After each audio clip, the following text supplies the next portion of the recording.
വളരെ ശക്തിയായി അദ്ദേഹം അത് നേടിയെടുക്കും. ഞങ്ങൾ സംസ്ഥാന കൗൺസിൽ കഴിഞ്ഞ വർഷം നടന്നു.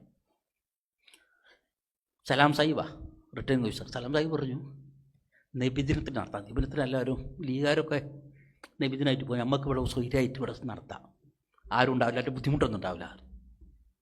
അപ്പോൾ അങ്ങനെ തീരുമാനിച്ചു. 10 മണിക്ക് AP അവിടെ എണീറ്റ് നിന്നിട്ട് പറ്റൂല.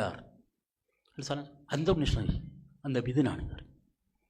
അതിൽ സലാം സാഹിബ് പറഞ്ഞു അനക്കും എനിക്കൊക്കെ നബിദിനാണ് എന്ന് പറഞ്ഞു. അങ്ങനെ പറഞ്ഞു. അതിൽ ഉണ്ണീഷയുടെ പറഞ്ഞു നിങ്ങൾക്കില്ല എനിക്കുണ്ട്. അങ്ങനെ ഉണ്ണിഷ്ണ നിങ്ങൾക്കില്ല എനിക്കുണ്ട്, എൻ്റെ മദ്രസ ഉണ്ട്. ആ നബിദിനത്തിൻ്റെ ഘോഷയാത്ര ചേരും. ആ ഘോഷയാത്ര ചേർന്നാൽ പായസം കുടിച്ചിട്ട് ഉണ്ണിഷ്ടം വരൂ, അല്ലേ ഇത് മാറ്റേണ്ടി എനിക്ക് ചെണ്ട് കയറി. അപ്പോൾ സലാം സാഹിബ് പറഞ്ഞ സംഭവം മനസ്സിലായി. പാലക്കാട്ടാ പോകുക എന്നുള്ളത്. എപ്പോഴാണ് എനിക്ക് സമയം 11:30 കയറി. 11:30 കയറി. അതിൽ നിന്നൊരു മാറ്റം 11:30 വെച്ചാൽ മതി. 11:30 വെച്ചു. അങ്ങനെ 11:30 നബിദിനത്തിനാണ് ഞങ്ങൾ പുതിയ കമ്മിറ്റി ഉണ്ടാകുന്നത്. അപ്പോൾ അദ്ദേഹത്തിന് നബിദിനം ഒഴിവാക്കില്ല. നമ്മുടെ